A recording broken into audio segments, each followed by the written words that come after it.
Praise to the lord. ఈరోజు దేవుడు మనకిచ్చినటువంటి వాగ్దానం ఏంటంటే జకర్యా గ్రంథము 1వ అధ్యాయము 3వ వచనం.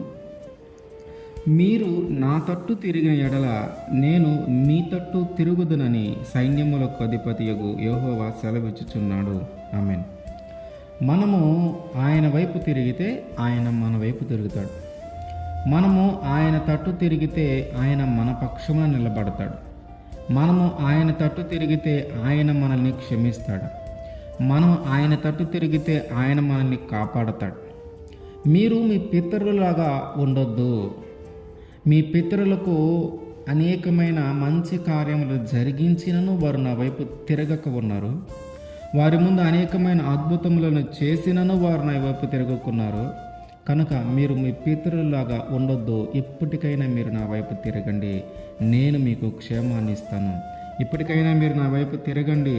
మీ యొక్క పాపములన్నిటినీ, మీ యొక్క దుష్క్రియలన్నిటినీ వదిలిపెట్టి తిరిగితే వాటన్నిటిని బట్టి నేను మిమ్మల్ని క్షమిస్తానని దేవుడు సెలవిస్తూ ఉన్నాడు. జకర్యా గారు మాట్లాడుతూ ఉన్నారు ఇశ్రాయేల్ ప్రజలతో, మీ పితరులాగా మీరు ఉండొద్దు, ఇప్పటికైనా దేవుని వైపు తిరగండి అని. బబులోను దేశానికి కొనుపోబడి 70 సంవత్సరాలు అక్కడ ఉండి తిరిగి వచ్చిన శేషముతో ఆయన మాట్లాడుతున్నాడు. మీ పితరులు దేవుని మాట వినకుండా అట్లా చేయటాన్ని బట్టే ఈరోజు బబులోని దేశానికి వెళ్ళి అక్కడ 70 సంవత్సరాలు బానిసలుగా పనివాళ్ళగా జీవించాల్సిన పరిస్థితులు ఏర్పడినాయి.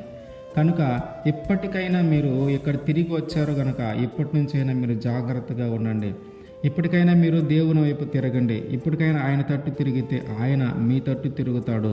ఇక నుంచి మీ మీదకి అట్లాంటి ప్రమాదాలు ఏమి రాకుండా, అట్లాంటి శత్రువులు ఎవరు రాకుండా ఆయన కాపాడతాడు అని సెలవిస్తూ ఉన్నాడు జకర్యా గారు. దేవుడు సెలవిస్తూ ఉన్నాడు జకర్యా గారి ద్వారా ఇశ్రాయేలు ప్రజలకి. కనుక మనము ఆయన వైపు తిరిగితే ఆయన మన వైపు తిరుగుతాడు. మనం గమనిస్తే చిన్న కుమారుడి ఉపమానంలో చిన్న కుమారుడు తండ్రికి దూరంగా వెళ్ళి సమస్తమును కోల్పోయాడు.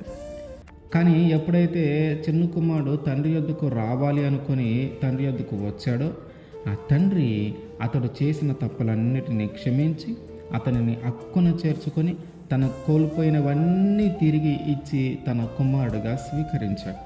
అట్లాగే మనము కూడా ఒకవేళ దేవునికి దూరమై ఉన్నామేమో, దేవుని వైపుగా మనం వెళ్ళకుండా వేరే మార్గాల వైపు వెళుతూ ఉన్నామేమో, దేవుని తట్టు మనం తిరగకుండా వేరే తట్టు మనం తిరుగుతూ ఉన్నామేమో మనము గమనించి తిరిగి దేవుని వైపు కానీ తిరిగితే ఆయన మనల్ని క్షమిస్తాడు.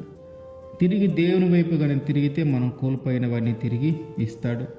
తిరిగి దేవుని వైపు తిరిగితే ఆయన తన యొక్క కుమారుడిగాను తన యొక్క కుమార్తెగాను మనల్ని స్వీకరిస్తాడు. మనం ఆయన తట్టు తిరిగితే ఆయన మన తట్టు తిరుగుతాడు.